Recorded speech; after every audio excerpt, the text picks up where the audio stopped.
dibilang lah kayak gini, kalau ente masih berani buat langkah ke depan, aneh bakar ente pakai asma Allah. Aneh gak nanggung-nanggung ngasih ente pelajaran gituin kan. Nggak tahu gimana caranya, pokoknya akhirnya nggak lama keluar api tuh bang dari atas makam tersebut tuh, makam keramat itu. Mulai tenang lah tuh, gue suruh baca doa sebisanya lah. Nggak lama dari situ, gue denger bang suara dentuman kenceng bang. Dar, wah itu kenceng banget bang, sumpah. 1, 2, 3, 4.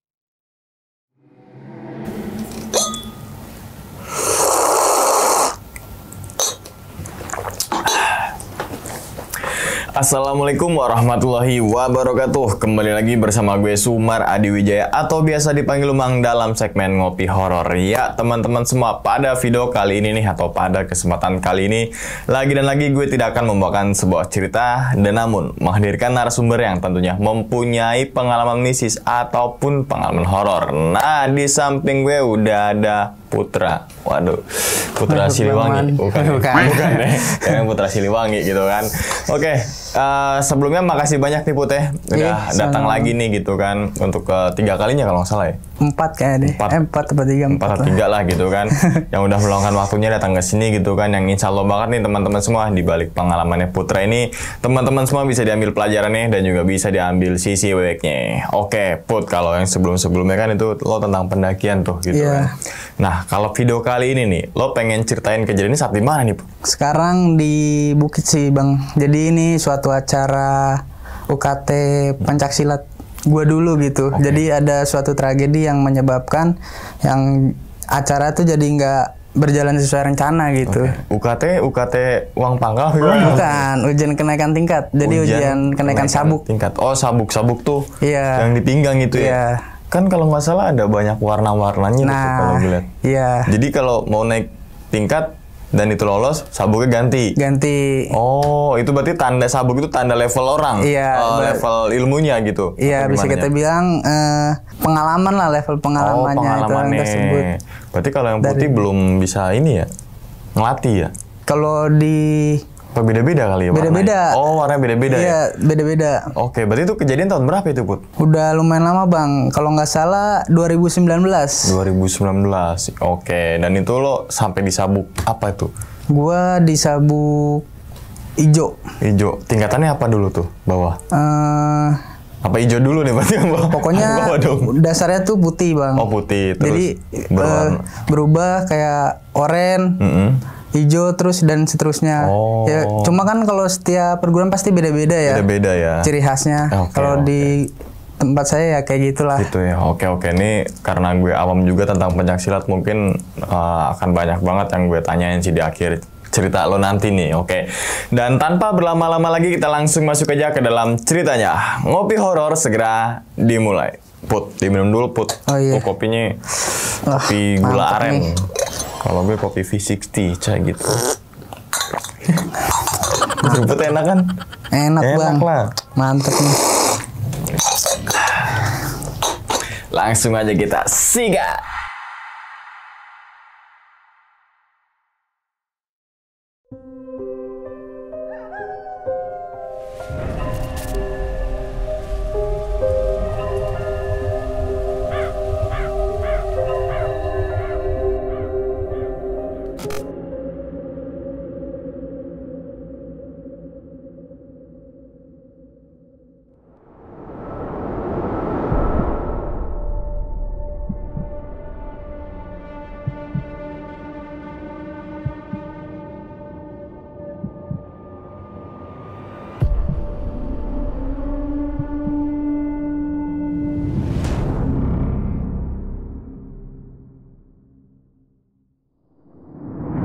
Oke Bang Mang, sebelumnya gue berterima kasih nih udah bisa sharing cerita lagi di sini nih.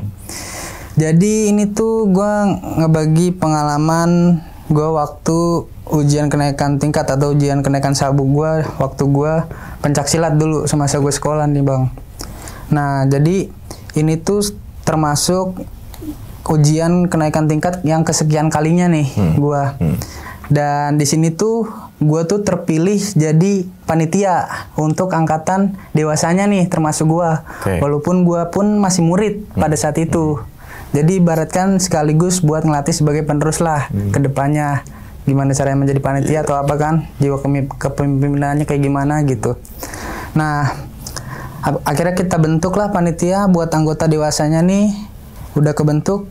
Nah, akhirnya kita briefing nih kayak gimana nih buat acara ujian kenaikan tingkat ini berjalannya seperti apa gitu. Kita ambillah data-data sebelumnya dari UKT sebelumnya kayak gimana, berjalannya acara tuh kayak gimana kita pelajari kan.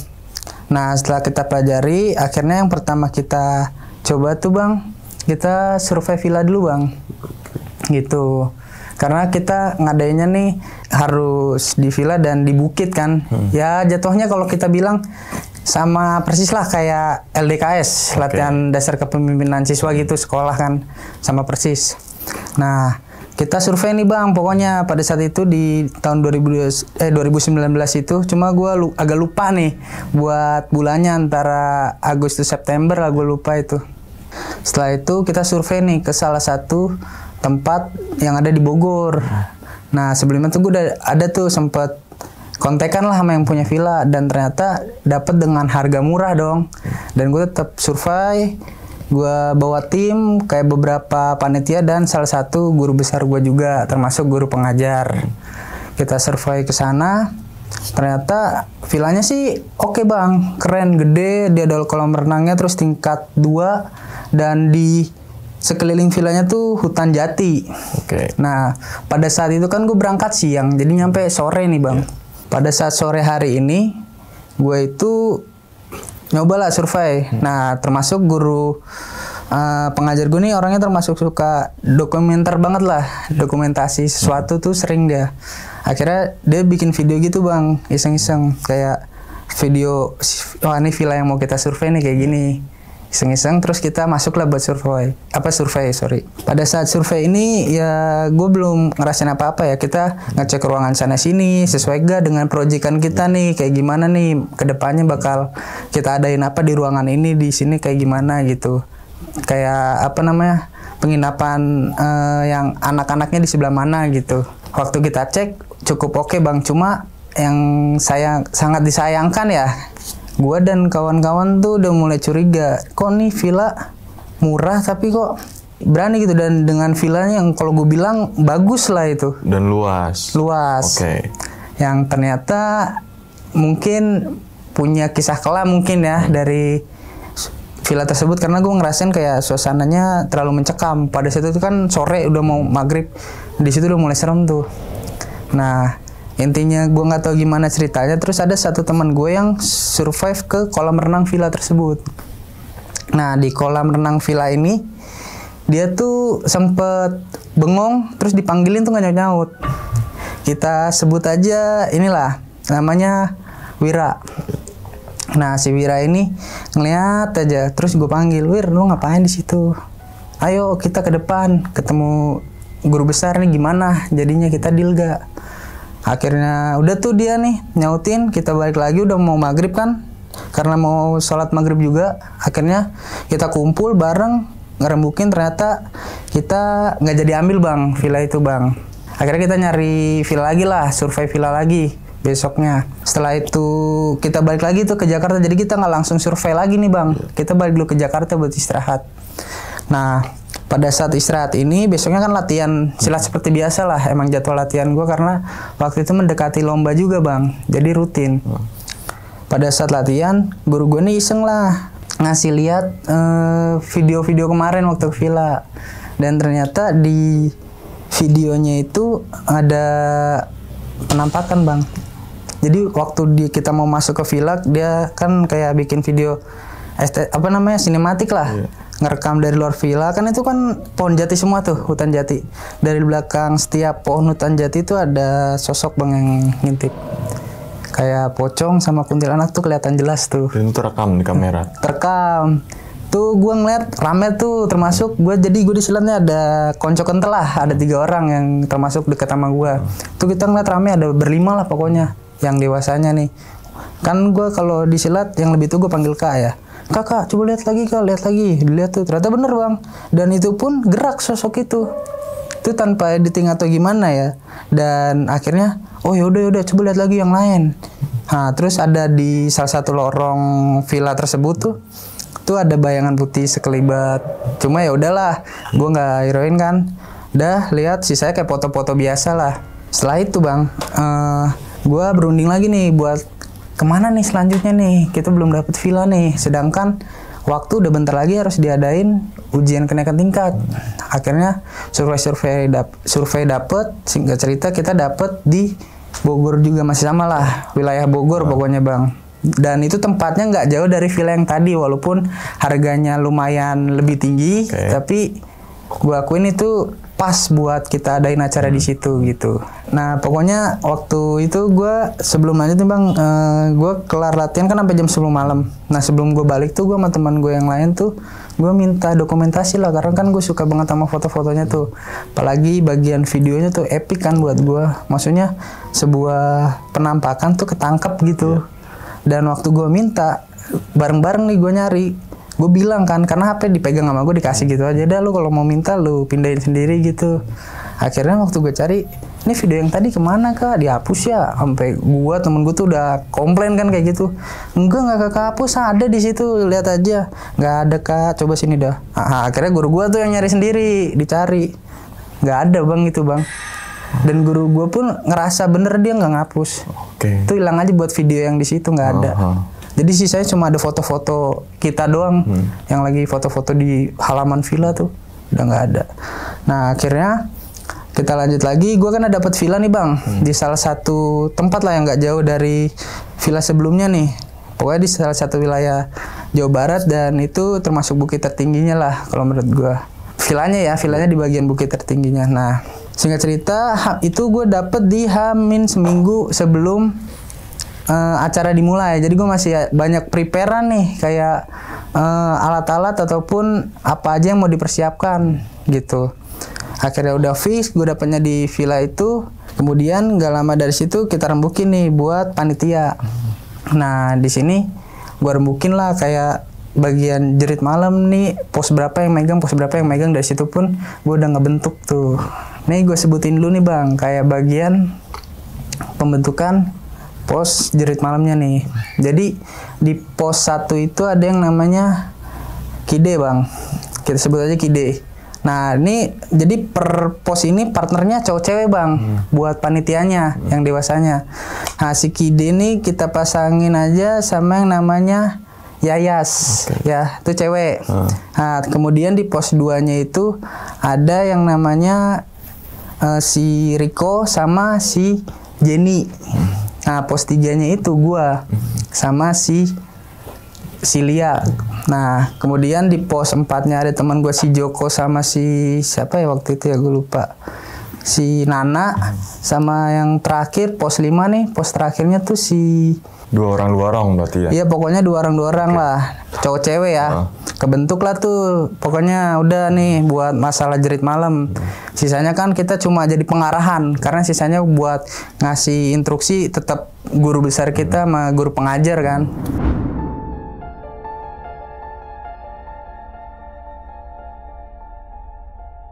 Singkat cerita selang seminggu nih hari keberangkatan nih bang. Nah waktu itu jam 6 pagi lah di hari Sabtu kalau nggak salah, gue ingat banget di hari Sabtu kita mulai. Jam 6 pagi berangkat, kita naik bus tronton nih, bus tronton TNI tau gak bang? Iya, nah ya, yang kecil mah ya. Yang itu tuh 3 tronton lah kita nyewa. Nah jadi setiap tronton tuh kita udah ngebentuk kelompok juga bang, buat panitianya, buat pesertanya dulu. Jadi itu kita buat ujian kenaikan tingkat kali ini yang kita khususkan tuh buat yang bagian anak sekolah dasarnya dulu. Jadi yang anak kecilnya dulu nih yang kita uji. Yang kayak dewasa kita belakangan nanti langsung sama guru besar sama guru pengajar kan. Nah setelah itu kita berangkat, singkat cerita 2 jam perjalanan kita nyampe nih. Nah dan ternyata tronton tuh nggak bisa langsung nyampe ke tempat villanya tuh bang. Jadi kita harus trekking dulu ke atas ya sekitar 10 menit lah. Lumayan kan capek juga karena dia jalurnya agak curam tuh bang. Buat tronton nggak mungkin buat sampai ke atas. Nah akhirnya kita prepare, kita bentuk dulu kelompok tuh. Jadi kita barisin dulu lah, kita panggil satu-satu buat menuju ke ruangan aula. Dipimpin sama guru besar dan diikuti wali-wali murid. Jadi wali-wali murid nih ngikut juga nih bang. Orang tua murid diperbolehkan ikut karena kan buat ngawasin anaknya juga ya. Nah setelah itu kita kumpul lah di aula sekitar jam 10 siang nih bang. Di situ dikasih instruksi buat kita semua ganti baju silat. Kita semua baju silat perguruan nih. Nah setelah itu kita ganti baju silat perguruan, kita dibariskan lagi nih bang sesuai kelompok buat pembukaan acara lah yang dimana dibukakan langsung dari guru besar perguruan gue nih. Nah di situ dikasih lah instruksi kayak kita salam pembuka, terus berdoa sama janji pesilat tuh kayak gimana suruh sebutin. Nah setelah itu dibagilah per kelompok ini semuanya buat mulai ujian nih. Pertama nih kayak ujian dasar lah, nilai dasar kayak penghafalan gerak jurus gitu. Jadi setiap sabuk tuh ada gerak jurusnya masing-masing nih bang. Tingkatan-tingkatan jurusnya tuh disesuaikan dengan sabuknya gitu. Oke, paham kan? Paham. Nah, jadi dari sabuk A nih maju duluan, jurusnya di sabuk A jurus ini aja nih. Digerakin lah tuh sama beberapa kelompok. Terus yang sabuk B maju, jurusnya ini udah mulai ini. Jadi makin naik sabuknya makin sulit gerakannya gitu kan. Nah, setelah itu gak lama ternyata waktunya gak cukup bang, kepotong sama isoma kan. Kita istirahat sholat makan dulu tuh jam 12 siang. Jadi sholat zuhur dulu berjamaah sama makan. Setelah itu kita balik lagi buat ngelanjutin karena pesertanya lumayan banyak bang waktu itu bang. Ada ratusan? Hampir 50-an orang, lumayan lah. Oke. Itu lumayan banyak. Nah dan kemudian jam 1 kita lanjut lagi kan ya. Jadi selama acara berlangsung ini nih bang, kita penilaian sampai jam 3 nih bang. Karena kan sholat asar isoma lagi. Dilanjutkan, si panitia nih dibagi bang. Di posisi ini dibagi sebagian buat survei jalur jerit malamnya. Nah, jadi udah dibagilah tuh beberapa teman gue buat survei jalur. Dan setelah isoma ini, kita semua diinstruksikan buat ngegiring yang anak SD-nya nih, anak kecilnya, ke sungai buat berendam. Dan di situ pun dia ngiranya mungkin wah seru nih rendam-rendaman, ternyata tetap termasuk dalam ujian. Jadi kayak sistem pernapasan lah atau kayak pernapasan gitulah. Nah setelah itu kita giring lah ke sungai. Nah posisi letak sungainya ini ada di bawah bang, lumayan jauh. Jadi kalau gue jelasin denahnya nih bang ya, jadi di bagian atas nih tuh villa, belakangnya nih ada lapangan, kamar mandi, dan di sini tuh villa orang tua. Nah dari villa sebelah kirinya aula, sebelah kirinya lapangan lagi, terus ada pendopo kayak gubuk. Nah itu villa anak-anak. Jadi anak-anak harus dipisah sama orang tuanya kan. Kan kita ngelatih mental juga. Nah jadi intinya tuh buat denah villanya seperti itu. Nah kemudian nih jalurnya nih bang, jalurnya ini kita lewat kiri villa. Jadi ini jalan datar lurus, kemudian ketemu jembatan, ada sungai kecilnya, kita naik ke atas, baru turun lagi. Nah di atas ini rumah warga, turun ke bawah agak curam tuh bang, baru di situ ada sungai. Kita kumpulin lah, akhirnya aku kumpul semua anak-anaknya, kita bikin per kelompok lagi, kita atur lagi lah. Terus langsung di situ diambil alih sama guru besar gue, sama guru pengajar buat ujian tersebut. Nah pada saat ujian berlangsung nih, gue sama teman gue yang namanya Jono lagi berduaan, gue ngeliat nih, jadi di bagian lereng sebelah kanan villa gue, dia tuh ada jalanan curam dari yang atas tadi nih. Jadi dia kalau arahnya ke belakang tuh ke sungai, kalau ke depan sini tembusannya villa gue bang, cuma lewat jalur kanannya, dan itu agak curam tuh ke bawah, letter S. Nah di sini gue ngeliat anak kecil lari-lari nih bang, nggak pakai baju. Awalnya gue mikir orang kali ya, emang warlock udah biasa lah. Sekitaran umur berapa itu anak kecil? 6 tahun 7 tahun bang, masih anak bocah lah, kayak anak SD lah. Nah gue ngeliat kan lari naik turun. Nah gue kayak ngeliatin aja anteng. Nah si John ini deketin gue bilang, Put, lu ngeliat anak kecil? Hah? Oh lu ngeliat? Iya kenapa? Enggak, nggak apa-apa. Emang lu nggak aneh? Kata dia kan, kata si Jono ini temen gue. Terus gue bilang, aneh kenapa ya? Anak kecil ya biasa kali, namanya bocah kampung kan, maksudnya biasa di desa ya mainannya kayak gitu kan, lari-larian gitu. Cuma dia bilang, logika lu dipakai dong nih, yang dia pakai buat lari tuh treknya curam, terjal. Lu lihat dah. Oh iya juga. Dan di situ posisi anak kecil itu nyeker. Nah karena gue lagi berdua, gue disamperin lah sama salah satu warlock nih bang, ibu-ibu. Jang, kenapa tuh Jang? Oh enggak bu, nggak apa-apa bu. Oh serius nggak apa-apa? Iya, ngeliat anak kecil ya. Wah gue di situ udah diem aja tuh. Terus temen gue langsung kayak, wah iya bu, ngeliat saya sama temen saya nih. Oh itu mah salam perkenalan aja Jang.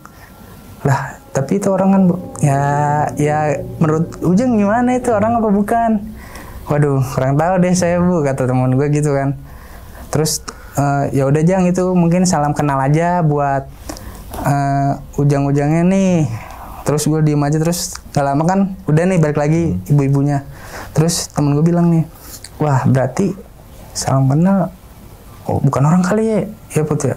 Terus gue bilang aja, udah ngelantur mulu, orang itu ya cuma logikanya aja Put ya, nyeket terus treknya terjal udah gitu, emang posisi gerimis bang.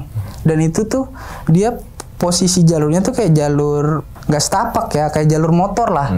Cuma posisinya tuh dia di pinggir tebing bang, tebing kayak teras sharing lah, tebing langsung jurang plong, jadi nggak ada pembatasnya. Kan tuh udah nggak masuk logika ya kalau buat anak-anak lari di situ, bahaya banget kan. Cuma ya nggak gue ambil pusing. Singkat cerita jam 5 tuh bang, jam 5 pas setengah 6 gue lupa, ditarik ke atas lagi anak-anak buat isoma, istirahat, sholat makan sama sholat maghrib. Nah sama bersih-bersih sebelum persiapan jerit malam nih bang, ya kan.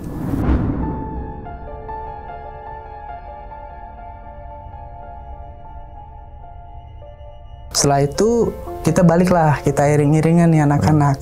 Nah gua sama temen gue yang tadi nyoba buat lewat jalur yang tadi.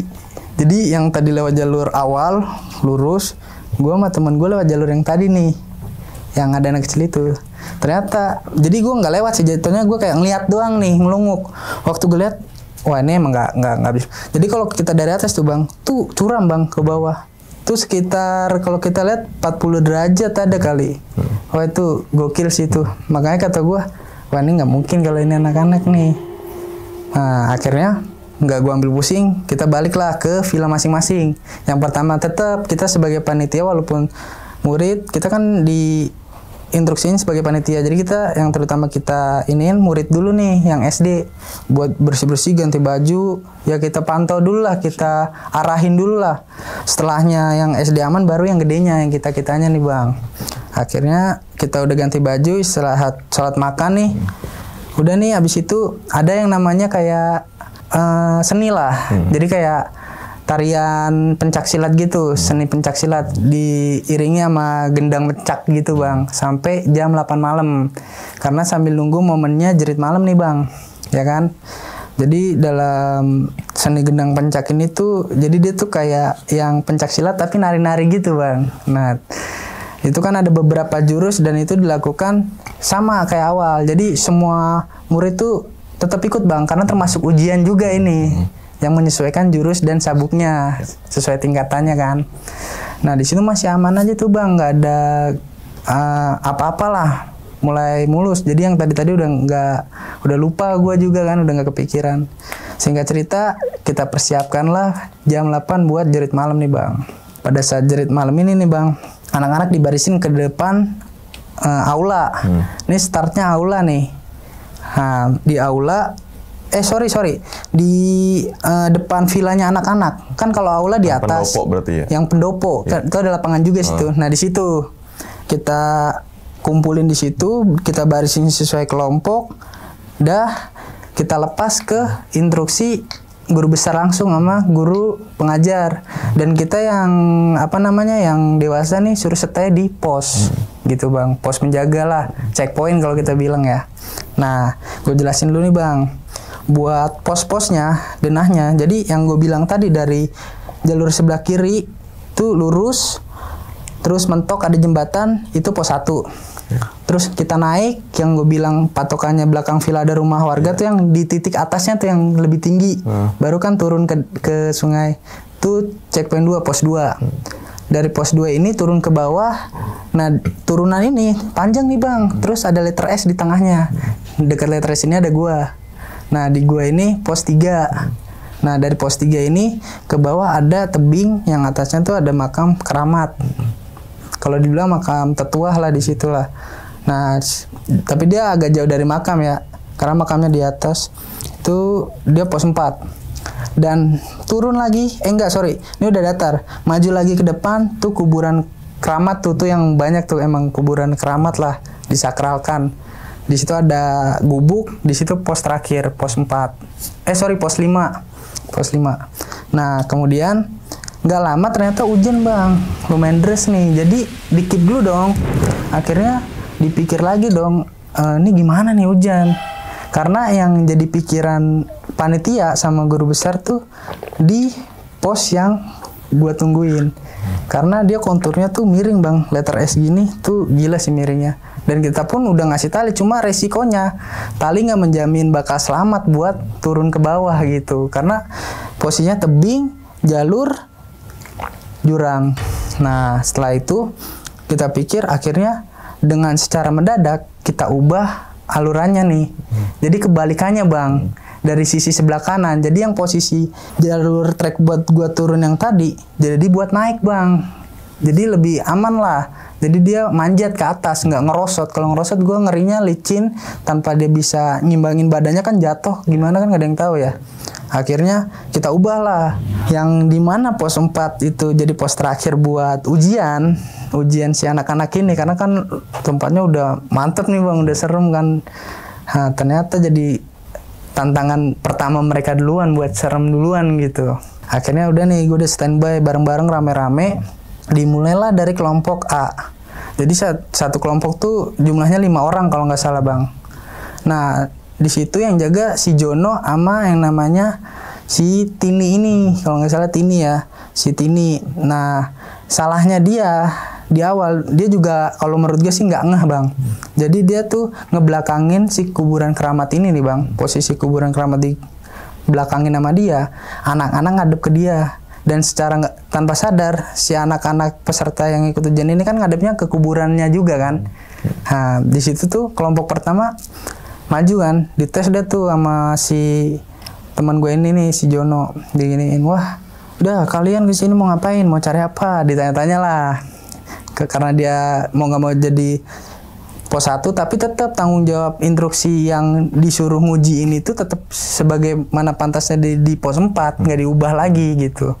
Berarti kan jatuhnya yang awal jadi yang lebih sulit kan. Jadi sulit baru yang mudah, kebalikannya ya gitu bang. Akhirnya ditanya, coba kerjain jurus ini salah satu orang.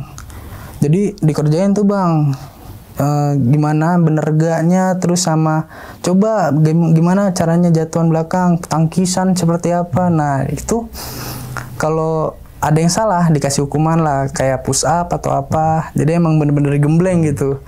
Akhirnya dinyatakan lulus, dilanjutlah ke pos berikutnya, pos 4 yang tadinya pos 4 sekarang jadi pos 2 berarti ya, kan dibalik. Nah di situ yang megang siapa tadi ya, gue lupa tuh, teman gue. Riko atau siapa gitu? Iya si Riko, si Riko sama si Lia atau siapa? Lia, enggak Lia, oh iya Jenny, sorry, nama Jenny nih bang. Si Riko sama Jenny di situ dia bagian penghafalan, jadi kayak janji silat tuh di nomor 1 tuh apa, nomor 3 apa, jadi diacak gitu bang. Nah alhamdulillahnya di kelompok 1 ini aman bang, sampai ke kelompok gua, dan gua pun ngetes hal itu. Pada saat itu berjalan kan kelompok 2 seterusnya merembet ke gua. Nah gue jelasin nih bang, pada saat itu kelompok 2 kan lagi dipegang oleh Jono, dan kelompok dua lanjut ke ini, gue kan beruntun ke belakang.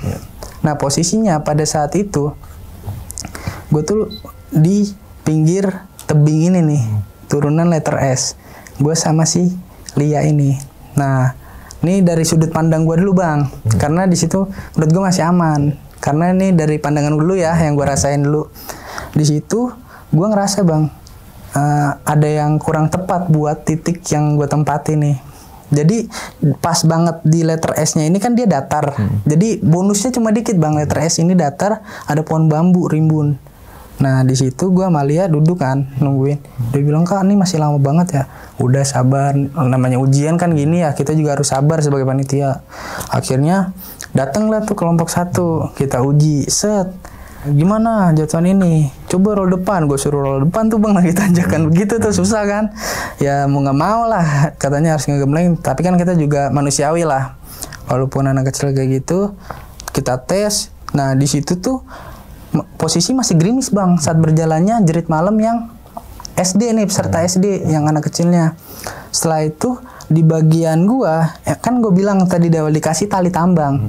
Untungnya tali tambang itu bisa berguna juga, emang lebih baik itu buat naik. Dan tali tambang kan di tengah tadi. Akhirnya gue pepetin ke tembok, ke tebing. Jadi dia ngerayap ke tebing lah, buat ngantisipasi ke belakang sini nih, karena agak berbahaya. Akhirnya setelah itu lanjutlah ke pos berikutnya, karena di gua udah lolos nih. Nah setelah itu kan lanjut kelompok 2 nih bang. Nah kelompok 2 ini sebelum nyampe, gue lagi nunggu kan, gue masih Lia nih agak bengong nih. Terus dia nanya, kak, nih depan jurang dalam ya? Wah udah ngeberes nih kata gue, nih bocah ngomongnya aneh-aneh nih, mana berdua doang kan. Akhirnya gue bilang, udah gak usah ngomong aneh-aneh, udah duduk aja sini nunggu. Kan dibekelin tuh panitia coklat ya, buat ngangetin badan. Pas ini coklat nih, udah makan dah, gak usah ngomong aneh-aneh. Cuma pada saat kayak gitu tuh bang, tuh selalu ada yang bisikin gue tuh, kayak pergi dari sini, pergi, jangan di sini, pergi kamu dari sini. Itu selalu tuh. Cuma gue nggak tahu nih dia denger apa enggak. Nah, gue masih ya udahlah bodo amat, nggak gue hirauin kan. Lama kelamaan nih orang bilang, kak, kayak ada yang ngusir kita kak. Wah, gue di situ udah curiga dong. Wah, nih orang denger apa ya? Udahlah, pokoknya gimana caranya tuh gue keep biar nggak manjang nih anak, nggak panik gitu. Ah, kagak itu mah ya halusinasi kamu aja, nggak ada apa-apa kok, kakak nggak dengar apa-apa.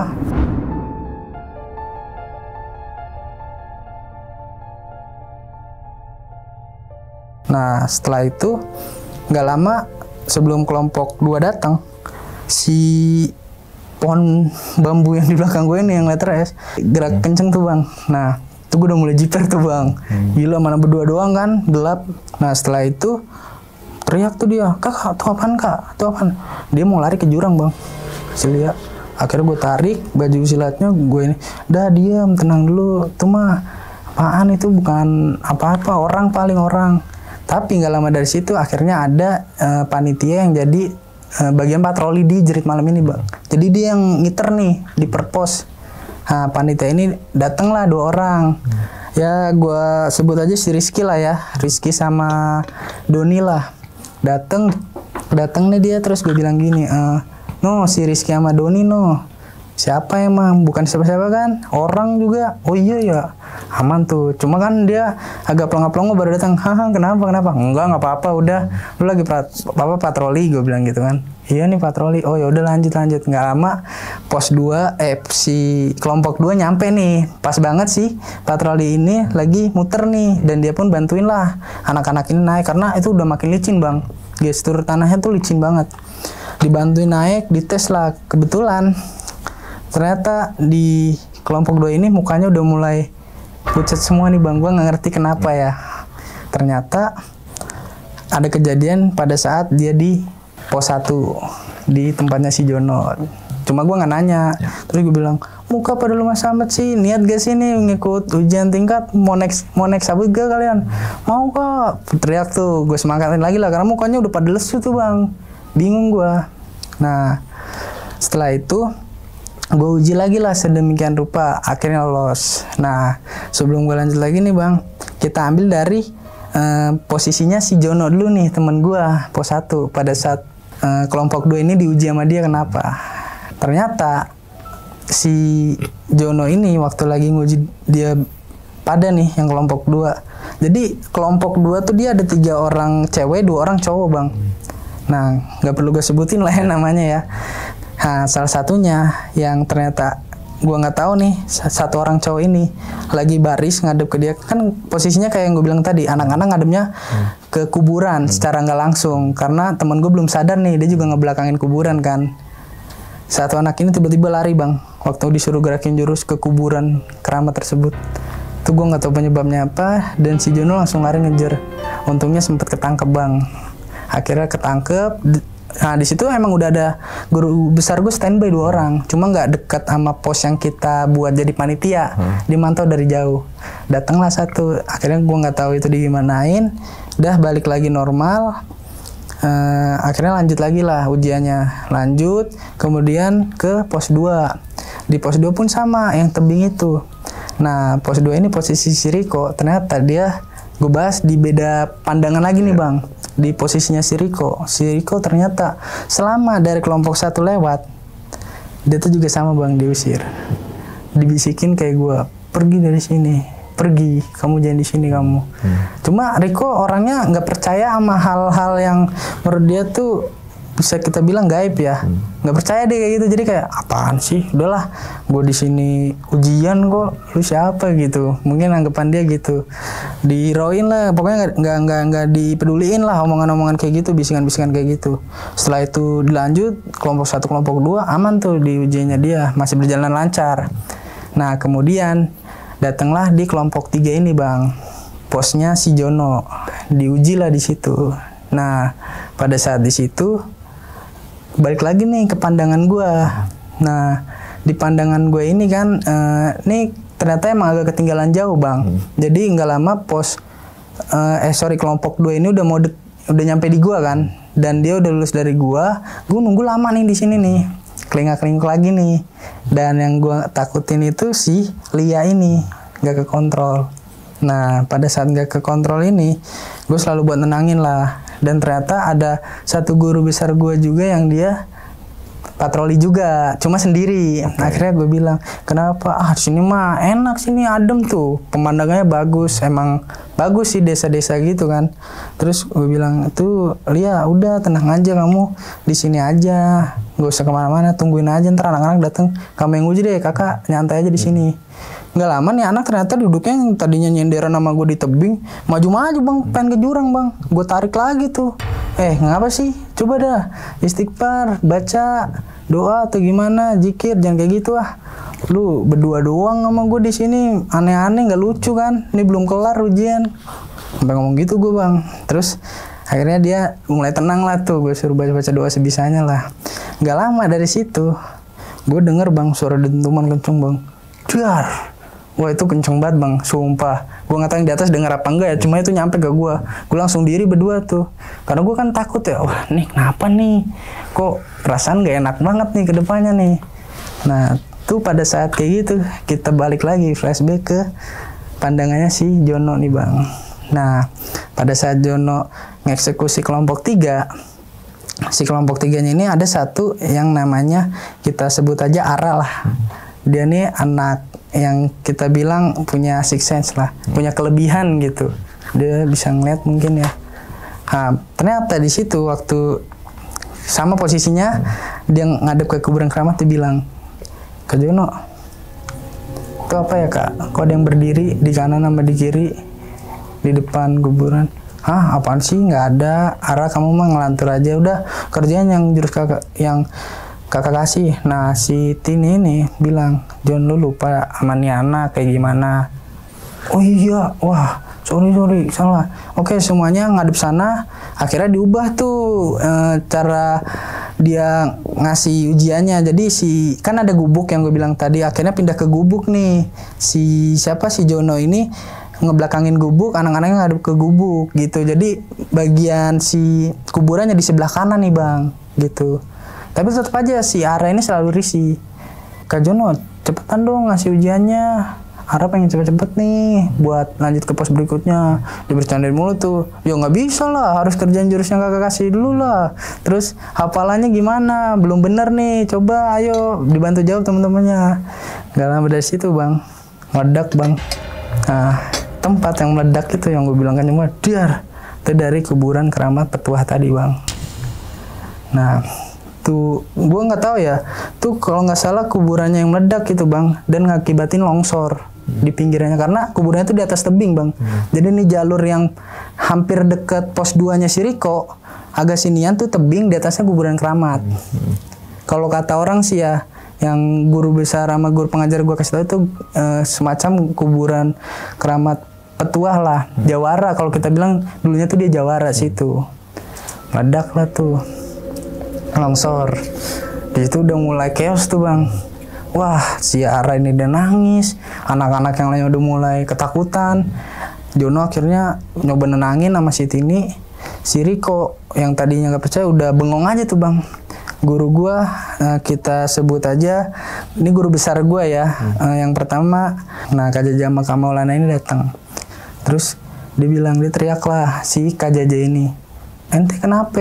Maksud ente apa? Gua nggak tahu tuh. Pokoknya nih sudut pandang dari si Jono karena itu terlihat langsung dari mereka semua karena kan tempatnya nggak terlalu jauh pos 1 sama pos 2 itu. Akhirnya ente kenapa? Ente ngapain di sini? Saya nggak suka kalau kalian ada di sini. Ternyata kalau kata si Jono, si Kak Jaja ini lagi interaksi sama jawara tersebut.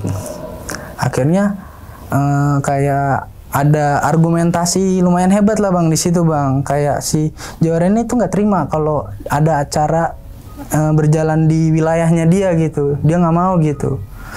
Terus dibilang lah sama guru gua, lah kenapa? Saya pun udah izin. Ya bisa dibilang guru gua pun kayak udah izin di salah satu kuncen daerah tersebut lah. Udah izin juga, udah ngomong kita niat kesini baik-baik gitu buat nimba ilmu segala macam, dan akhirnya dia tetap kekeh nggak mau. Ya udah, mau ente gimana sekarang? Aneh nggak mau sampai murid aneh kenapa-napa nih, kata Kak Jaja tuh. Kemudian singkat cerita dibilang lah kayak gini, kalau ente masih berani buat melangkah ke depan, aneh bakar ente pakai asma Allah. Aneh nggak nanggung-nanggung ngasih ente pelajaran gituin kan. Nggak tahu gimana caranya, pokoknya akhirnya nggak lama keluar api tuh bang dari atas makam tersebut tuh, makam keramat itu. Kayak kita bilang banaspati, makan banaspati bola ya bang, ini kayak api nyala gitu doang terus hilang. Pengakuan si Jono, dan itu pun Riko ngeliat. Akhirnya setelah dari situ dibikin tenang dulu nih anak-anak nih sama si Jono. Nggak lama kan udah mulai tenang nih bang, udah mulai relax, dikasih ujian yang lebih mudah lah, maksudnya biar lebih cepat dipercepat. Akhirnya lanjut nih ke Riko. Dari situ guru gue masih standby di depan tanah yang longsor itu bang, karena takut terjadi hal-hal yang nggak diinginkan. Karena kalau menurut guru gue nih, dia agak kurang bisa diajak negosiasi lah gitu. Akhirnya tetap berlanjut tuh sampai si Ara ini kelompoknya. Di situ ada adik gue juga bang, jadi adik gue nih ngikut silat juga kan. Ada adik gue juga, ketemulah gue lihat kok mukanya pucat banget.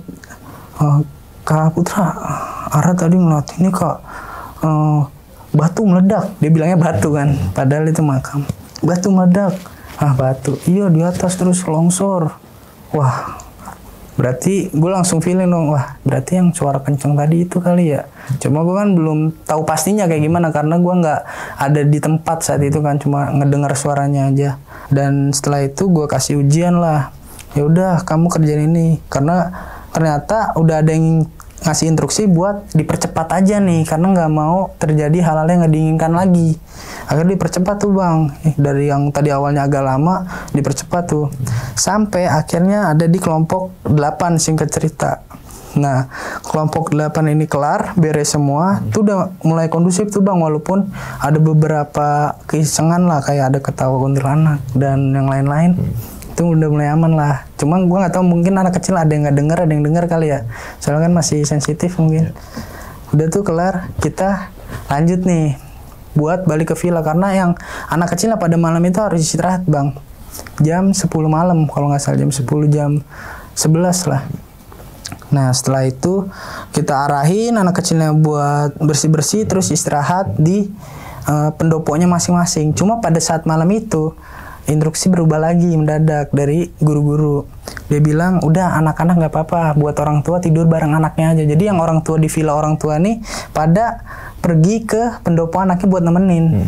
Karena abis itu diadakan ujian khusus yang dewasa nih, yang panitia kan termasuk gua. Nah setelah itu kita kumpul bareng-bareng berunding buat persiapan yang panitia gedenya nih. Karena gua udah ngerasa kondusif semua lah nih, udah mulai aman. Karena tinggal persiapan buat besok doang nih bang. Yang gede-gedenya waktu itu lumayan banyak lah bang. Ada 15-20 orang, gue lupa ya. Sekitaran segitu pokoknya. Nah itu cowok cewek udah dicampur. Kita baris lah di tempat lapangan tadi tuh, lapangan pendopo. Nah di situ ternyata masih di setting nih tempat nih. Yang jadi pikiran gue, yang gue ke-trigger tuh ya, ada yang bocorin kalau kita tuh bakal pakai rencana pertama buat jerit malamnya yang gede. Wah, jiper dong bang, maksudnya ini masih hujan, maksudnya masih gerimis deres. Kita lewat jalan tetap yang awal nih, yang gue bilang pertama, terus kita antar di tempat gue tuh ngerosot. Wah, itu kan resiko juga bang. Oh iya bang, sorry nih ada yang ketinggalan nih, gue potong dulu sebelum lanjut. Jadi pada saat kita balik nih, yang kita ngarahin anak-anak, gue kan baliknya belakangan. Karena gue nggak mau lewat bawah, terlalu beresiko karena licin. Gue ngambil jalan naik ke atas tadi yang di titik pos 2, yang rumah warga yang paling atas tuh. Itu kan ada laman luas.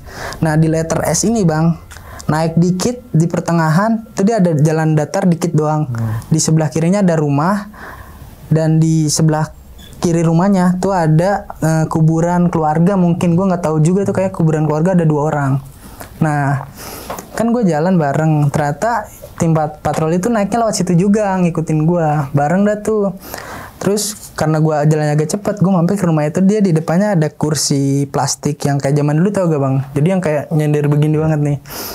Gue duduk di situ. Wah, gue kayak ngeluh lah. Wah, capek banget ya. Gila gini doang, padahal nunggu tetap berasa loh. Si Lia teriak bang, Kak, kamu terang ngapain sih di situ? Ngapain? Udah malam gue sana nih depan rumah orang. Udah jangan di situ. Nah, cuma rumahnya itu cuma nyala lampu kuning depannya doang bang, jadi rumahnya gelap. Cuma kan selagi ada pencahayaan gue pede aja ya. Dan di situ gue nggak kalau di situ ada kuburan tersebut. Jadi Celia bilang, lu rumah orang ngapain lu duduk di depan rumahnya? Kalau ada yang punya gimana? Udah gitu lu nggak permisi, ada kuburan. Terus gue langsung, kuburan apaan sih ya? Nggak ada.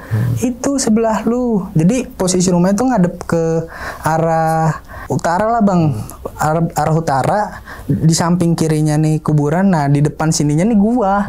Cuma gua nggak kalau itu kuburan. Gua kira kayak apa sih namanya, lahan tani. Keluarga gitu, lo ngerti gak sih, yang kecil kayak gitu, ladang kecil gitu. Terus waktu gua wah anjir, gua udah deg-degan parah tuh bang. Oh iya ya, gua langsung kayak permisi lah, minta maaf gitu. Akhirnya gue gabung lagi, dah ayo naik lanjut, karena itu kan dikasih webbing juga tetap. Jadi gue manjat lagi, yang patroli ini temen gue udah duluan, si Lia baru gue terakhir. Waktu gue mau manjat bang, gue ngeliat lagi ke rumah itu kan, di situ ada 2 orang sosok lagi duduk bang. Itu kakek-kakek sama nenek-neneknya duduk, kakek-kakeknya ngeliatin gue. Wah merinding gue bang di situ bang, sumpah bang. Tuh sumpah sih, gue inget banget mukanya parah sih. Jadi dia yang kayak emang marah ya, cuma gue tetap kayak iya gue salah, gue ngakuin itu salah. Akhirnya gue tetap lanjut naik. Akhirnya kita nertipin anak-anak yang kayak tadi diinstruksikan kan.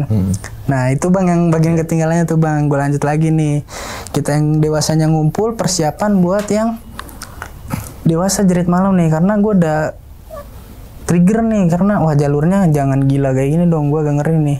Ternyata gue tadinya nggak masalah sih, karena dikelompokkan per kelompok 2 orang bang. Ternyata enggak, disuruhnya sendiri-sendiri bang, dan itu tanpa pencahayaan. Kita dititipin 1 lilin doang nih bang, tapi boleh dipakai dalam keadaan darurat, dan itu pun dikasih korek.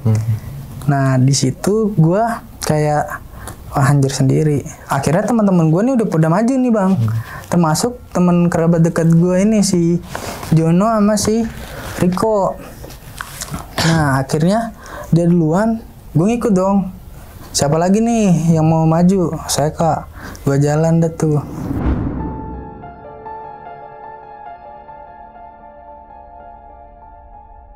Pas jalan ke arah pos 1 ini, kayak gue bilang kak, bang, di bagian kiri vilanya jalan lurus sampai ketemu sungai ada jembatan. Ternyata itu tetap titik pos 1 gue.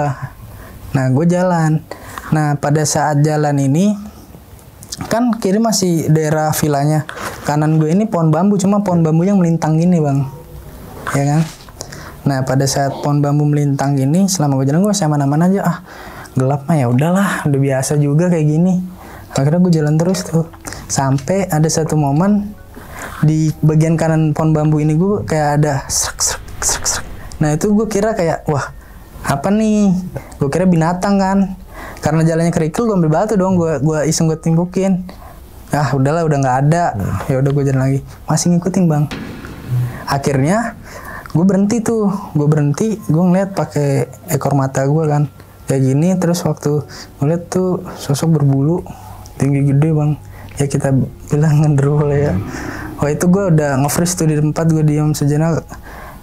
Alhamdulillah kan gue dibekali amalan juga ya, gue baca amalan gue, gimana caranya gue tetap tenang gitu. Akhirnya ya udahlah, gue jalan terus, yang ternyata itu masih ngikutin gue bang.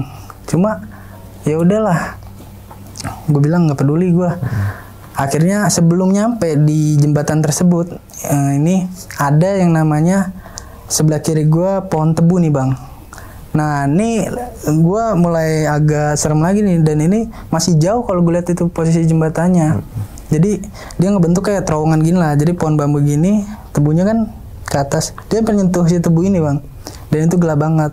Karena gue mikir keadaan darurat ya, akhirnya gue nyalain lilin gue nih bang. Pada saat gue nyalain lilin gue bawa, oke nih mulai terang. Cuma gue nggak tahu kenapa setiap 3, 4, 5 langkah gue jalan, lilin gue tuh mati. Dan gue selalu diisengin kayak ditimpuk dari atas nih, kayak biji-bijian apa sih, pohon gitu. Cuma waktu gue nengok tuh nggak ada bang, nggak ada sosoknya gitu. Gue mikir masa iya yang tadi, perasaan sejauh ini udah gue nggak ngerasain dia ada di samping gue lagi gitu. Nggak mungkin lah kalau di atas.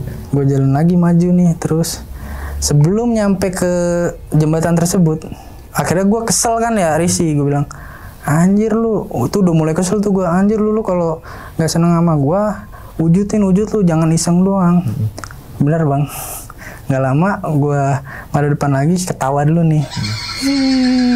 Wah ketawa tung mengking batu.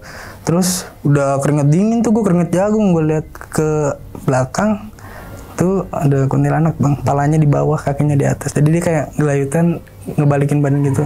Wah udah di situ gue yang namanya ini udah nggak jalan lagi, gue lari. Sampai ditanyain tuh di situ ada guru pengajar gue. Nyampe lah gue di pos 1 kan. Putra, kenapa lari-lari? Gak bisa anteng apa? Udah tahu di sini masih pada ujian. Ya kak, maaf kak, gue bilang. Akhirnya di situ ada jembatan, bawahnya arus sungai kecil lah. Gue disuruh nyebur situ dulu bang. Gak tahu. Waktu gue mau maju, kamu mau ngapain? Kamu berhenti di situ dulu. Kamu nyebur ke dalam, lewatin apa namanya jembatan ini. Gue digituin, gue gak tahu gimana maksudnya. Ya udahlah, ujian mungkin buat gue. Gue lewatin sampai kelar, udah basah-basah tuh baju. Gue naik lagi. Udah kamu sini, peragain jurus yang pernah kakak ajarin katanya. Ya gue ragain lah semampu gue, seingat gue. Dan akhirnya gue disuruh roll depan. Nah di situ kan kalau dari yang gue kasih tahu dan nanya, jembatan dia tuh agak nanjak ke atas. Jadi arah rumah warga yang paling atas ini nih bang, ngarah ke situ gue. Tetep aja bang, ngelawan gravitasi, ngelawan alam, siapa yang bisa, gue tetep gagal kan. Cuma akhirnya dikasih hukuman lah kayak push up, sit up. Udah tuh bang, tuh udah cemong-cemong, udah kotor. Gue lanjut lagi nih. Nah pada saat gue lanjut lagi ke arah yang lumpur ini bang, gue makin jiper nih, karena nggak lama dari rumah ini pos yang tadi gue tungguin itu yang turunan. Karena gue udah ke distract beberapa penampakan yang gue buat agak sombral tadi, sama yang gue takut endingnya itu loh, yang kuburan keramat. Gue udah kemana-mana tuh pikiran gue, udah nggak bisa fokus gue. Perjalanan gue ke atas menuju rumah warga yang di atas itu, wah itu gue udah kayak, wah ini gimana nih ya. Dan di situ ternyata gue untungnya mulai kesusul nih sama temen gue yang di belakang. Gue mulai ngelambatin karena gue udah mulai jiper tuh. Akhirnya kesusul lah sama beberapa teman silat gue juga yang emang lagi diuji yang dewasanya. Kita berangkat bareng, ternyata di situ udah nungguin rame-rame termasuk guru besar. Jadi di rumah warga ini depannya ada lahan agak luas bang. Itu lumpur karena hujan juga jadi lumpur. Di depannya ada pendopo. Nah, guru besar gue nongkrong di situ lah. Nah, di sini guru pengajar gue yang ngetes ujian gue kayak dari segi jurus lah, fisik, mental, di situ dites. Ternyata disuruh jadi abri gue bang, ngerayap tuh bang, sampai ujung, sampai ke depan guru besar gue. Nah di situ baru kayak dikasih ujian yang bener-bener dalam lah, dari hati lah, dari feel gitu, kayak tujuan lu belajar ilmu bela diri itu apa sih, kayak apa yang lu cari di sini gitu. Itu semua ditanya kan sambil ngegerakin jurus. Makna janji pesilat tuh nomor 1 tuh apa, nomor 2 tuh apa gitu. Akhirnya gue dites semua kan. Udah nih, udah kerangkum semua nih, udah kebentuk. Kita balik ke yang namanya villa. Kita balik rame-rame, ini udah mulai nggak ada apa-apa nih bang. Gue ngerasa aman, lagi ada guru besar bang. Gue gitu kan.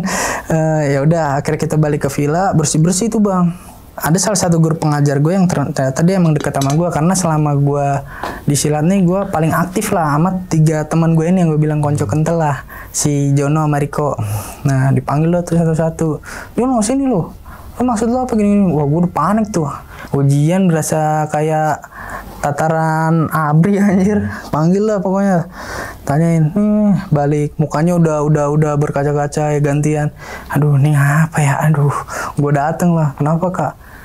Lu kalau nggak seneng sama gue bilang, wah gue digituin kan udah jiper, kenapa nih? Gue perasaan nggak ngapa-ngapain. Akhirnya ditanya, ternyata itu kayak ujian mental lah, kayak dari hati ke hati tentang kayak deep talk. Udah nih kelar, aman, kita udah bersih-bersih, udah mandi. Ternyata itu di jam 3 kelar bang, jam 3 malam. Nah jam 3 malam kita ada sesi api unggun, tadinya sebenarnya buat semuanya. Karena anak-anak mungkin udah capek kali yang kecil-kecilnya, jadi dibiarin istirahat, yang ngadain api unggun anak-anak gedenya aja nih bang, full. Jadi kita bakar api unggun, kita ngumpul tuh ngiterin api unggun bang.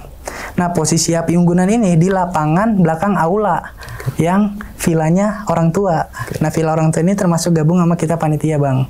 Kita ngumpul di situ, nyanyi-nyanyi lah, refreshing, lebih ke refreshing panitia sih. Tetap ada gamesnya yang jatuhnya kayak menguji kita juga dalam ujian tersebut ya. Pada saat pertengahan api unggun tuh sekitar jam 3:30 mau jam 4 kan aturan kelar. Di situ ada yang lewat bang. Jadi pemandangan, gue gambarin dulu ya. Jadi aula, lapangan, sini villa nih. Itu dia sininya tuh kopong luas hutan bang, hutan belantara. Jadi ada jurang, sininya hutan ke atas. Kalau menurut gue kalau kita tarik garis lurus ya, hutan yang atas ini, bawahnya tuh kuburan keramat itu tuh. Di situ gue lihat ada api tuh bang, api muter. Awalnya gue lihat kayak api ubus, terus ngilang. Gue kayak apa sih itu? Gue kira gue halu doang. Nah, si Joko sama si Jono sama si Riko nih sebelah gue nyenggol-nyenggol. Gue bilang apa? Anda juga lihat. Ternyata semuanya pada chaos bang, lihat. Terus pada teriak. Ada yang teriak yang cewek, kak itu apaan kak? Sampai hampir yang namanya kesurupan. Untungnya nggak jadi. Itu apaan kak? Itu apaan kak? Yang tadinya cuma sekelibat kayak api, ngebentuklah bola tuh bang. Di balik-balik pohon tuh. Jadi itu kenceng banget bang, kayak set kemana-mana tuh. Akhirnya guru besar gue nih yang gue bilang Kak Jaja teriak, udah dah kita kelarin api unggunnya sampai sini aja, kalian istirahat karena kalian masih harus ngarahin peserta didik kita gitu. Kalian kan tetap panitia, punya tanggung jawab. Kalian istirahat karena besok pagi kita harus bangun, harus senam. Tidur dah tuh bang, istirahat. Ya udahlah tidur 2 jam, yang penting mulihin energi aja. Nah, pada kejadian itu gue nggak tahu gimana caranya, itu urusan guru besar gue tuh, dan sampai sekarang pun gue nggak diceritain karena apa-apanya ya. Kemudian pagi harinya nih bang, kita senam. Nah pada saat kita senam, si gue kan sama panitia yang lain ngumpulin anak-anak yang SD-nya nih buat senam dulu karena ujian kemarin belum kelar, ya kan? Senam dulu sebentar, kayak pelatihan pemanasan lah. Dilanjutkan lagi sama tarian gendang pencak sekaligus ujian yang kemarin, yang jurus sesuai tingkat sabuk beruntun tuh sampai habis, sampai kelar. Selesai, akhirnya ada yang namanya closing party bang. Kita renang lah tuh, itu ada kolam renangnya tuh di villa tersebut. Kita renang rame-rame, udah jebar-jebur dah tuh closing party. Nah gue masih buka aja gue sama temen-temen gue kan, sampai yang ngomong, wah lu gimana nih. Walaupun agak chaos tapi seru juga sih gue bilang kan. Pokoknya minta pendapat lah antar panitia. Gak lama, pokoknya kalau nggak salah jam 11 siang bang, setengah 11 lah kita suruh anak-anak kita tarik mundur buat ganti baju lagi sama persiapan pulang. Nah, pada saat ganti baju ini kita pakein baju silat semua nih bang. Suruh pakai baju silat lagi.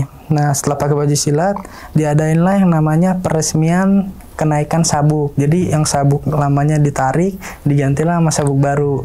Itu disahkan secara langsung sama guru besar. Jadi yang masang guru besar kita tuh. Bantu tuh berderet, baru yang panitianya terakhir. Setelah itu ada yang namanya kayak tuker kado kalau nggak salah, sama kesan pesan selama ujian kenaikan sabuk ini. Ditanyalah tuh sama guru-guru gua termasuk panitia yang di depan, gimana kalian buat kesan pesan ujian kenaikan sabuk kali ini? Ada tuh antusiasnya mantep juga tuh kak, bang, wah seru kak gini, walaupun ada cerita seremnya tapi seru. Wah seneng dong, kita juga panitia kayak alhamdulillah nih nggak jadi masalah banget, akhirnya nggak terlalu jadi masalah berat. Yang panitia pun bilang kayak, wah iya nih kita jadi panitia juga bangga lah, pas tadi kita juga masih bisa diatur, pinter semua lagi gitu. Jadi kita kayak tukar pendapat, ngasih pesan dan kesan yang berarti gitu. Akhirnya setelah itu udah dikasih sabuk baru, kita foto lah rame-rame. Nah udah, gua dan yang lain akhirnya pakai baju. Nah gua nih sama angkatan gua di silat nih udah jadi kayak satu tongkrongan bang sekarang. Jadi gua tuh di silat tuh udah kayak tongkrongan bareng gitu hari-harian. Jadi gua bikin baju barengan, kita foto juga lah tuh rame-rame. Gak lama, singkat cerita jam 12 kita langsung persiapan buat naik tronton lagi bang. Nah ini kita atur lagi nih, kayak wah ada yang kurang gak nih, ada yang ketinggalan gak nih orangnya. Kita hitung jumlah pesertanya pas, baru kita giring ke tronton. Nah naik trontonnya kita turun lagi nih bang, ke bawah yang tadi tuh. Kita hitung, kita sesuaikan lagi, pas nih, aman, gak ada yang ketinggalan. Dan ternyata buat guru besar pada saat pulangnya terpisah bang. Dia nyuruh kita buat duluan lah sama guru pengajar. Guru besar masih mau di sono, mungkin ada yang mau dibahas. Setelah itu kita pulang ke Jakarta jam 12 siang, nyampe jam 4 sore. Nah pada saat perjalanan nih bang, itu wah gokil sih. Maksudnya anak-anak gue lihat seneng lah, namanya baru naik sabuk kan, kapan lagi dia belajar ilmu ada hasilnya gitu, nggak sia-sia. Akhirnya nyampe jam 4 di Jakarta, di sekolahan gua dulu lah, jadi kita titik kumpulnya di situ. Turun, kita pisah, singkat cerita udah kita pulang, besoknya kita lanjut latihan lagi kayak gue bilang tadi, karena mau ada lomba tuh. Nah disitulah kita sharing-sharing tuh kayak, wah gimana nih, katanya seru sih, seru.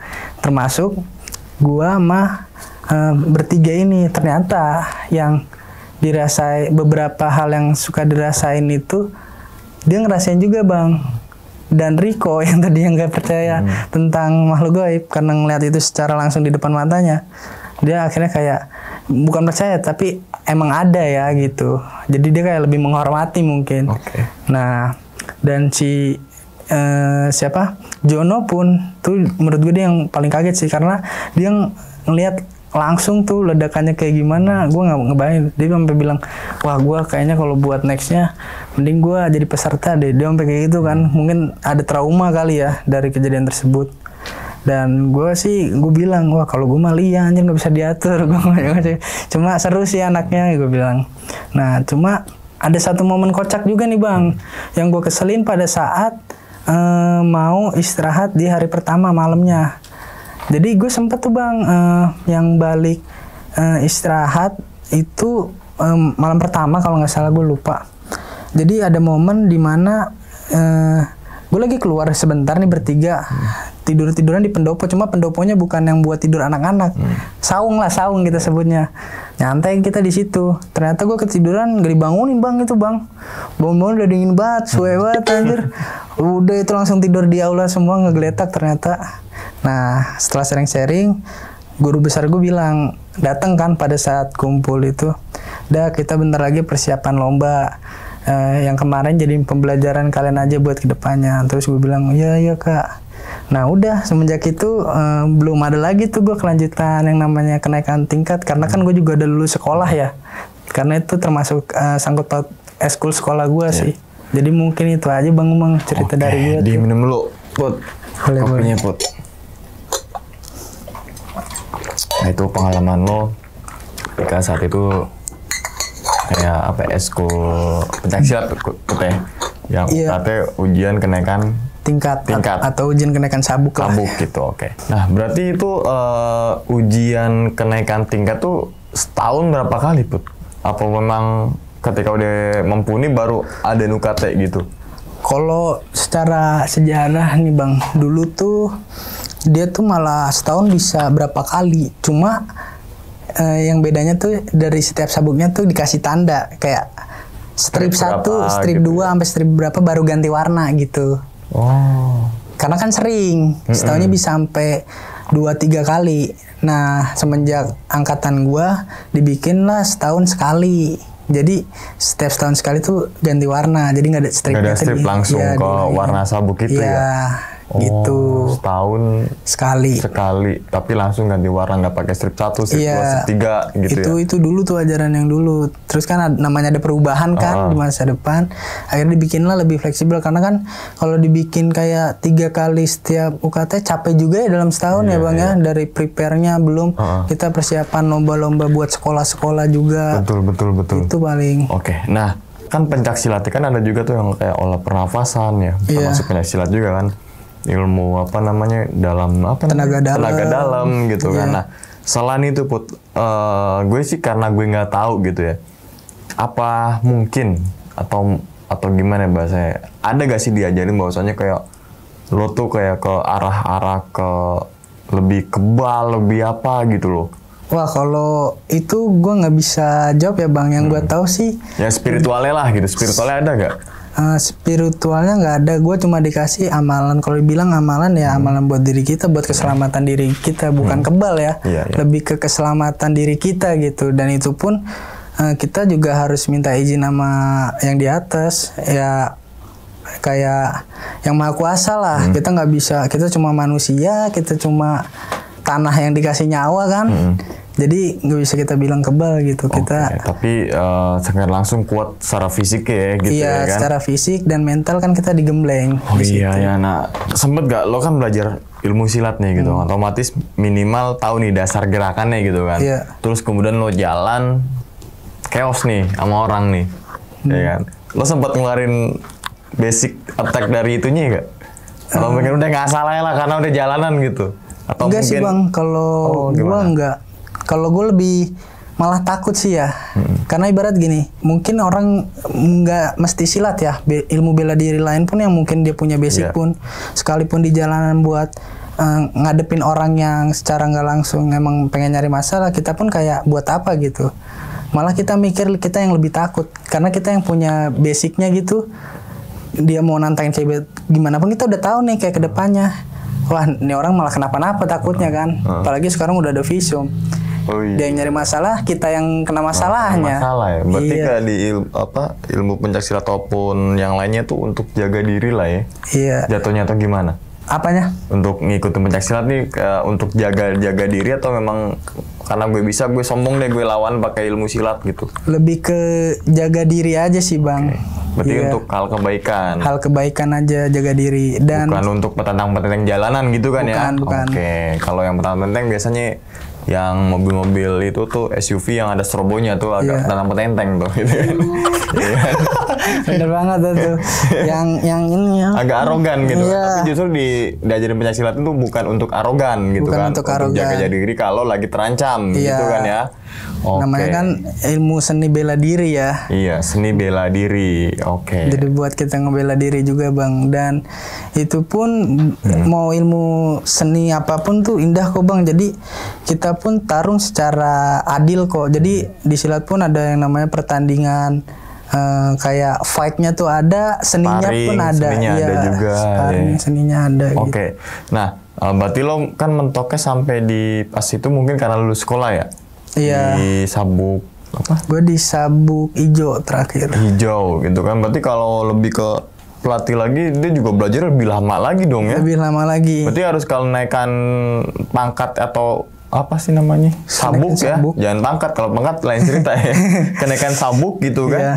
Itu apa namanya? Emang harus melalui UKT itu kan yang nggak semerta-merta gue beli aja deh gitu kan. Enggak. Kan namanya itu kan proses. Kita dilihat dari proses. Iya, sejauh mana dia Sejauh nguasain mana tekniknya kita gitu. belajar ilmu di situ, kita udah nabung ilmu apa aja nih, kita udah bisa apa aja. Ntar kan kita kasih unjuk, kita udah bisa ini. Di situ kan kelihatan nilai kita, value Oke. kita gitu. Nah, berarti lo ngikutin pencaksilat tuh berapa tahun tuh? 3 tahun kalau di Ya, sekolah 3 berarti. tahun lah. 3 tahun. Bisa dibilang 3 tahun. Apa impact ke badan lo saat ngikutin pencaksilat itu tuh? Lebih ke apa namanya, kayak lebih bugar atau apalah? Kalau awalnya sih yang namanya orang yang gak pernah olahraga pasti sakit ya Bang ya. Badan udah pasti sakit. Kayak naik gunung aja lah Iya, gitu ya. pasti sakit-sakit Oke. kan, gak pernah olahraga. Cuma yang gue rasain ke depannya sih, ya kita lebih enteng aja badan gitu jadinya. Lebih fit lah, lebih bugar. Jadi yang kayak tadinya cuma jalan berapa meter, lari berapa meter capek, tapi ini malah ketagihan Bang. Bisa sampai 100 kilo. Iya, pokoknya olahraga tuh kayak di silat tentang kita olahraga tuh jadi lebih ketagihan Bang. Jadi gue tuh kalau nggak butuh ini malah jadi sakit badan gitu. Emang harus Ada di-push rasa terus. candu tersendiri Iya. lah gitu ya. Ya untuk kayak naik gerak gunung badan. aja Bang. Oke. Bener kan? Walaupun capek tapi ya karena udah Iya kan? biasa oke gitu ya. Kayak naik gunung aja, lu sekali awalnya ngeluh tapi kedepannya candu Bang. Besok naik gunung mana lagi nih? Lo masih inget gak gerakan silatnya? Di tangannya aja gitu. Gue pengen tahu basic aja. Basic ya, aduh, enak Bang. Basic. Kalau Masih Yonan sih gini beberapa. gitu deh, kobra. Kalau Kobra Yonan ya? tuh iya. Kobra ya? Cep gini deh. Berarti kan kalau silat itu kan semua gerakan dari atas nih gerak semua Gerak kan? semua dia. Misalkan apa namanya, kayak nge-attack gimana gitu Iya, kali, kayak defense tangkisan gimana gitu ya. iya, Kan sempat gue pukulan ada ngeliat tuh beberapa sliweran lah di IG, di TikTok kan ada juga yang nggak tahu penyakit itu apa bukan, yang orangnya jauh tuh mental dar gitu. Tuh bukan di ranah lo ya berarti ya. Lebih ke tekniknya aja berarti kan ya. Karena kan seni Kalau itu bela diri gue beda lagi ya. gue kurang tahu ya Bang. Cuma Oke. pernah ada beberapa pengetesan kayak gitu. Cuma sampai sekarang pun gue belum tahu jawabannya. Oh, oke. Jadi gue ngalir aja gitu. Oke. Nah, kan masalah dikit aja sih, yang masalah yang lo sempat UKT itu ya, ikut Iya. apa? Jadi panitia UKT, dan bahkan lo juga sempat dites juga kan di pos 1, 2, 3 dan jerit malam itulah. Jerit malam kan biasanya di LDKS di sebagainya itu pasti berlaku kan gitu, Iya. untuk pengetesan digembleng mental dan sebagainya. Tapi itu serah lo mau jawab ya kagak. Ada perpeloncoan nggak ketika di jerit malam itu gitu? Peloncoan tuh maksudnya apa? Misalkan yang maksudnya nggak standar SOP nih, misalkan main keplak aja lah, kan biasanya tuh ada tuh. Oh iya. Gitu. Kalau di kita sih enggak sih Bang. Kita masih manusiawi. Jadi kita masih ada standar batasnya lah. Kayak anak sekecil ini yang harus kita didik tuh apa. Kita nggak boleh asal sembarang pukul sekarang kan. Apalagi di zaman sekarang ada visum. Iya. Belum tentu orang tuanya nerima gitu. Iya.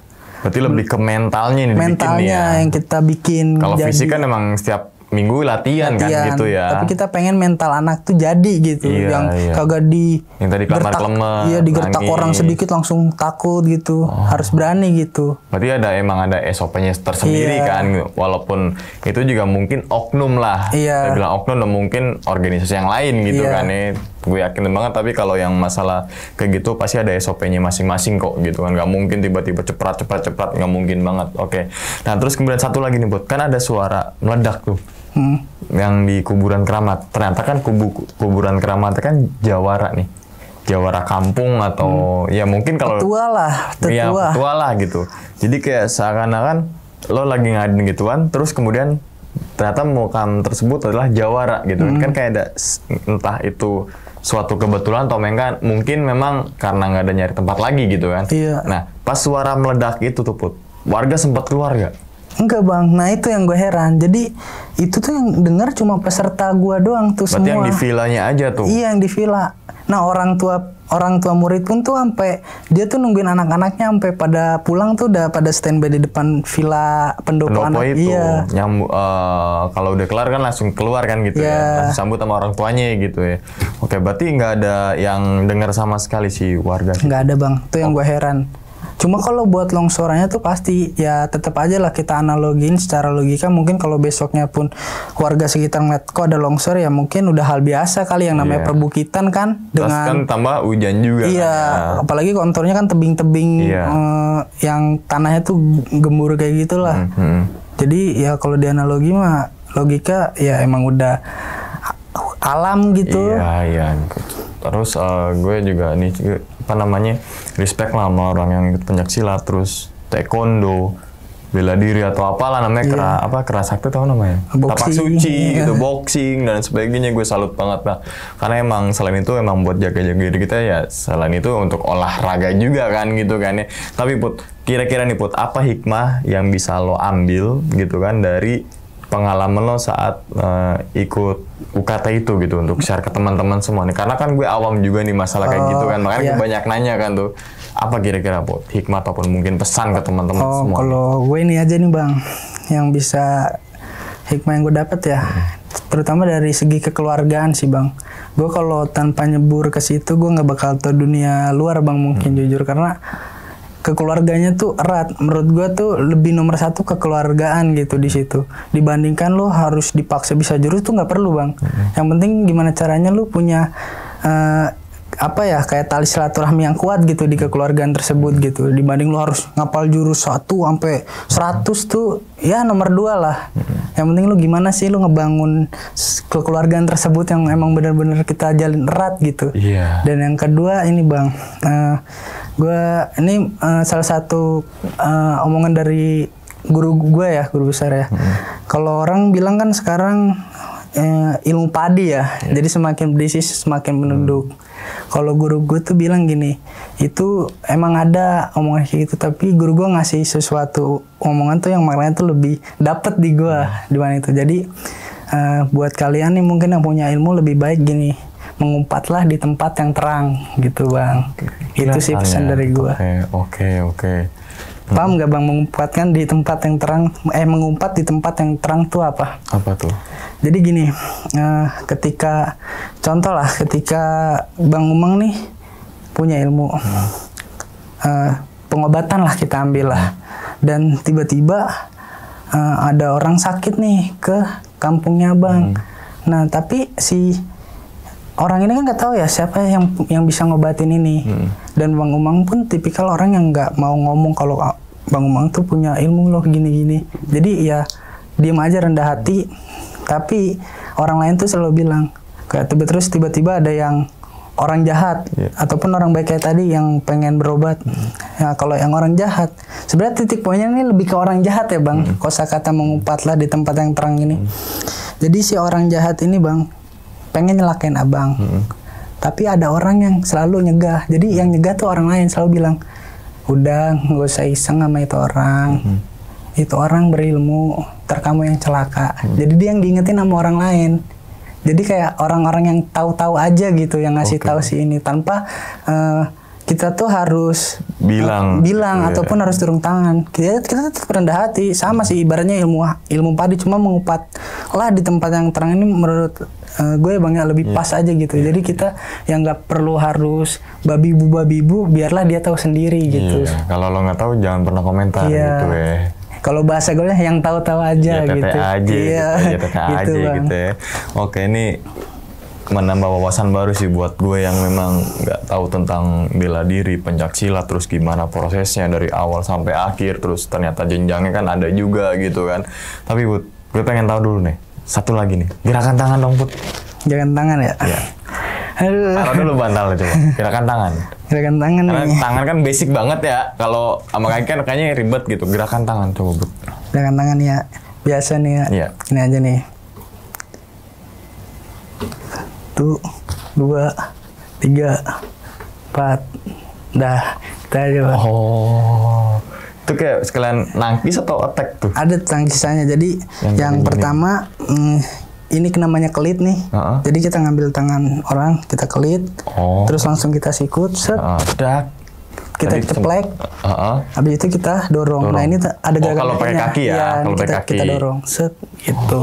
Oke, itu. Nah itu aja Coba Bang. gue contoh. Tapi 2015 ke 2024 kan udah 5 tahun, tapi kan berarti lo masih keinget dengan gerakan itu kan berarti berhasil nih di dalam diri lo gitu kan? Ya basic kalau Ya masih basic kan ada. gitu kan, maksudnya nggak kayak masuk lo ngikutin terus blast itu kan, kayak percuma gitu kan. Tapi lo masih apa namanya apal betul dengan gerakan-gerakan basicnya. Penting basic dulu dong, nggak mungkin tiba-tiba langsung ke atas kan. Basicnya nggak bisa kan, ternyata basicnya masih apa namanya hafal nih. Mungkin ya untuk teman-teman semua yang mau belajar ilmu bela diri ya silahkan gitu, tapi tetap harus ada gurunya. Kalau nggak ada gurunya itu namanya bukan belajar ilmu bela diri ya gak sih? Karena sudah ngajarin ya kan. Kalau gue minta ajarin Yonan begitu kan nggak bela diri ya kan. Jadi kalau berguru kan kita harus punya gurunya dulu dong ya kan, yang benar-benar oh ternyata dia pangkatnya begini, sabuknya begini, berarti emang dia punya apa namanya pengalaman yang luas gitu kan, barulah kita gali lah informasi itu kan, kayak gitu. Oke, dan ingat teman-teman semua, cerita dari Putra ini bukan untuk nakut-nakutin teman-teman semua ketika mau masuk bela diri, pencaksilat, tapak suci, taekwondo dan lain sebagainya gitu kan, tapi ambillah sisi positifnya dan buang sisi buruknya. Sekian dulu pada video kali ini dan nantikan video-video gue berikutnya. Hal gaib itu muncul ketika sugesti kita buruk. Wassalamualaikum warahmatullahi wabarakatuh. Selamat beristirahat. Put, thank you Put. Thank you Bang. Alhamdulillah. Aduh, sama-sama Fokus. nih.